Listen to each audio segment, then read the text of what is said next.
Hello student, welcome to I science. आज का video जो है MHCET का वो 2023 का है।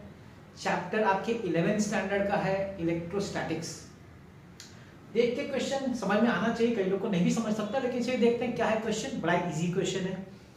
A charge conductor produces an electric field of intensity 10⁻³ volt per metre.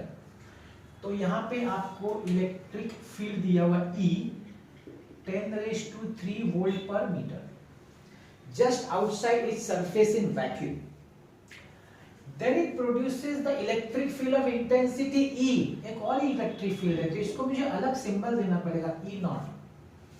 Outside its surface when it is placed in a medium of dielectric constant 4. Dielectric को generally K से दिखाया जाता है, उसका वैल्यू 4 दिया हुआ है। तो क्वेश्चन क्या पूछा है कि ये E का वैल्यू कितना है। इलेक्ट्रिक फील्ड का formula, let's see the formula of electric field. E is equal to 1/4πε0। अगर मैं E नॉट की बात करूं तो है ना Q/r², और अगर मैं E की बात करूं 1/4πε0K। आई होप आपको पता होगा, अगर डाइलेक्ट्रिक मीडियम में आप रखेंगे तो इलेक्ट्रिक इंटेंसिटी में ε0K भी आ जाता है, और सब तो कोई चेंज हो नहीं रहा है, तो और सब तो सेम रहेगा। अब मुझे E निकालना है तो क्या करेंगे, डिवाइड कर देंगे। E/E0 is equal to 1/4πε0। पहले मैं E लिख रहा हूं, Q/r² divided by 1/4πε0K। Sorry, मैंने उल्टा, यहाँ आएगा K, यहाँ K नहीं आएगा। 1/4πQ/r², ठीक है ना। इलेक्ट्रिक इंटेंसिटी E के सामने क्या आएगा, और ये तो वैक्यूम है। अब इसमें देखिए आपका ये पूरा पार्ट कैंसिल हो गया, आपका ये भी कैंसिल हो गया, तो क्या बचा, 1/K बचा। तो E is equal to 1/K into E0। तो 1/K, तो K का वैल्यू तो 4 है, 1/4 इंटू E0। E0 कितना दिया गया है, 10⁻³ 10⁻³ का मतलब होता है 1000, तो ये हो जाएगा 250 volt per metre. And where is the answer? The answer is B. That is the answer, है कि नहीं। अब आप बोलेंगे सर क्या इतना इजी क्वेश्चन आप लाए। अब मैं नहीं लाया हूं, ये तो बोर्ड वालों ने पूछा है, इंग्लिश एग्जाम में पूछा है, क्या कर सकते बताइए। मतलब इजी पूछते हैं, डरना नहीं हमें फिजिक्स देख के कि फिजिक्स बड़ा डिफिकल्ट है, कंसेप्ट अच्छा होना चाहिए, है कि नहीं। एक क्वेश्चन था, बिना टाइम वेस्ट किए मैं आ जाता हूँ, जो मैं हर वीडियो में बताता हूँ कि आपको अगर अच्छा स्कोर करना है, टॉप में आना है, अच्छा परसेंटाइल लाना है, तो आपको कुछ फॉलो करना पड़ेगा। अगर आप वो फॉलो करेंगे तो आपको किसी की ज़रूरत नहीं है, इंडिपेंडेंट हो जाएंगे आप, किसी के भरोसे नहीं रहेंगे, मेरे भी नहीं। क्या है पहला स्टेप, फॉर्मूला बुक। अब आप बोलेंगे सर आप हर बार ये वीडियो में बोलते हैं, ठीक है ना, कोई अच्छी बात है उसको हर बार सुनने में क्या हर्ज है। अच्छी बात को तो हर बार, जो अच्छी चीज़ है उसको तो हर बार देखना चाहिए, सुनना चाहिए। अच्छा खाना हो तो खाना चाहिए, है कि नहीं।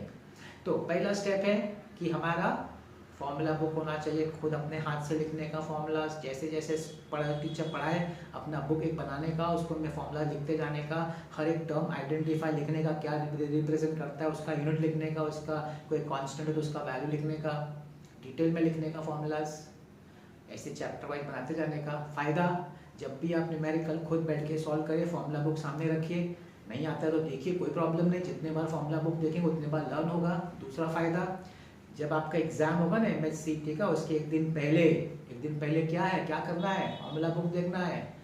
पूरा फर्स्ट पेज से एंड तक पूरा देखिएगा, जो आपको मज़ा आएगा, क्योंकि आपने खुद अपने हाथों से बनाया है और उसको आपने यूज़ किया। आप न्यूमेरिकल सॉल्व करते समय पूरा का पूरा पिक्चर बनेगा आपके सामने, वो जितना आप तो मेहनत डाला आपने ना, वो सामने आपके मेहनत आएगी, और इसका आपको बेनिफिट आपके एग्जाम में होगा। पहला स्टेप है। दूसरा स्टेप, अच्छा सा बुक लीजिए, रेफरेंस बुक अच्छा सा, और जब भी टीचर कोई कंसेप्ट पढ़ा दे तो शुरू हो जाए खुद सॉल्व करना। टीचर के भरोसे मत रखिए, क्योंकि मेरा मानना है, हर बार मैं भी बोलता हूँ, MCQs टीचर नहीं पढ़ा सकता। टीचर आपको कंसेप्ट सिखा सकता है, टीचर आपका फंडामेंटल क्लियर कर सकता है, टीचर आपको एमसीक्यू नहीं करता। क्यों? क्योंकि एमसीक्यू सॉल्व करना एक स्किल है, स्किल खुद डेवलप करना पड़ता है। अगर विराट कोहली को अच्छा बैट्समैन बनना है तो खुद नेट प्रैक्टिस करना पड़ेगा, कोच नहीं करेगा उसके लिए नेट प्रैक्टिस, है ना, खुद करना पड़ेगा, खुद प्रैक्टिस करना है, टीचर के भरोसे नहीं रहना है, खुद शुरू हो जाने का, फॉर्मूला बुक सामने और बुक से, रेफरेंस बुक से डाउट्स हो तो जाने का टीचर के पास ना, पूछने का ये मेरा डाउट है, सॉल्व करिए, ये मुझे क्यों नहीं समझ में आ रहा है, क्या इसमें प्रॉब्लम है।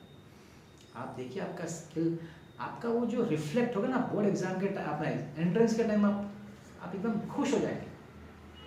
इसमें एक और चीज़ फॉलो करिएगा।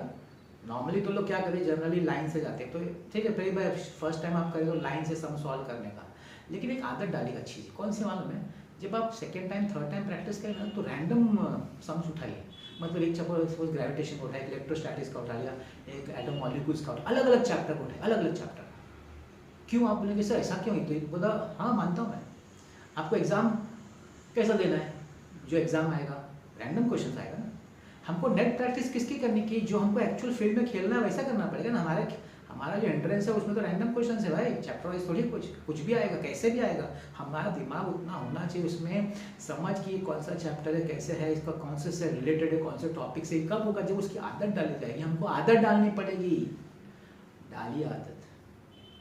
तीसरा PYQs देखने का, मैं इसलिए डालता हूँ PYQs आपको देखने के लिए, मैं नहीं बोलता कि मैं आपको सिखा रहा हूँ, बिल्कुल नहीं, सीखना तो करना तो आप ही को MCQs, लेकिन मैं PYQs क्यों डालता हूँ, जिससे कि आप देखें तो समझे, अरे इतना इजी आता है, इस टाइप का आता है, अरे बड़ा इजी है, फिजिक्स तो बहुत इजी है ना। तो क्वेश्चन देख के पॉज करके खुद ट्राई कर लेने का ना, फिर आ गया तो फिर मेरा वीडियो भी नहीं देखने की जरूरत है आगे आपको, अच्छी बात है, वेरी गुड। तो ये करिए, तीसरा PYQs। चौथा टेस्ट होना चाहिए।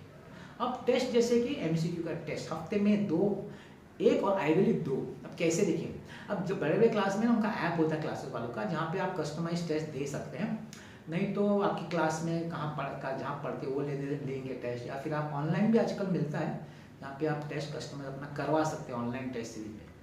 अब कैसा टेस्ट होना चाहिए, आपने एक हफ्ते में जो प्रैक्टिस किया ना उस पर एक टेस्ट ले लीजिए अपना, चेक करने के लिए कि अब मैंने जो हफ्ते में जो टॉपिक पढ़ा है। अच्छा, टेस्ट आपका तीनों होना चाहिए, अगर आप PCM करें तो PCM का साथ में एक टेस्ट है ना, सिर्फ फिजिक्स नहीं, उस हफ्ते में फिजिक्स केमिस्ट्री मैथ्स तीनों का एक टेस्ट होना चाहिए, जैसा आपका एंट्रेंस होता है वैसा होना चाहिए।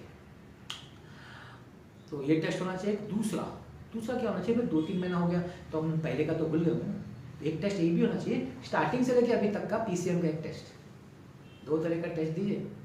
4 चीज़ करेंगे ना, मैं आपको चैलेंज देता हूँ, आपको इतना मजा आएगा, आपको लगेगा ये कुछ है ही नहीं, एंट्रेंस में कुछ है ही नहीं यार, इतना इजी एंट्रेंस एग्जाम होता है। हाँ, लेकिन इसमें एक टर्म्स एंड कंडीशन, क्या, जिसने आपको फिजिक्स पढ़ाया है उसने इतना अच्छा पढ़ाया आपको कि आपका fundamental clear, strong, concept clear, ये होना चाहिए। अच्छा, ऐसे बच्चे होते हैं, मतलब वो बहुत कम होते हैं जो खुद भी सीख लेते हैं, भाई उनका तो अलग ही कैटेगरी में बोलता हूँ, जो खुद ही पढ़ते, टीचर अच्छा नहीं ना फिर भी खुद करा लेते, मैं उनको नहीं गिन रहा हूँ, मैं नॉर्मल बच्चे की बात कर रहा हूँ जिसको टीचर का ये तो चाहिए गाइडेंस कि वो उसको अच्छा तरह से उसका फंडामेंटल फिजिक्स का क्लियर करे। बस ये 4 करिए, कंसिस्टेंटली करिए, कंसिस्टेंटली रेगुलर, लास्ट मोमेंट के लिए, लास्ट मंथ के लिए मत बैठिए, फर्स्ट डे से करिए इसको।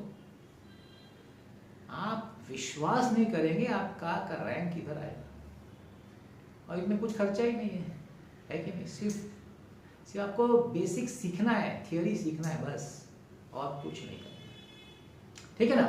बस करते रहिए, ऐसे देखते रहिए मेरा वीडियो।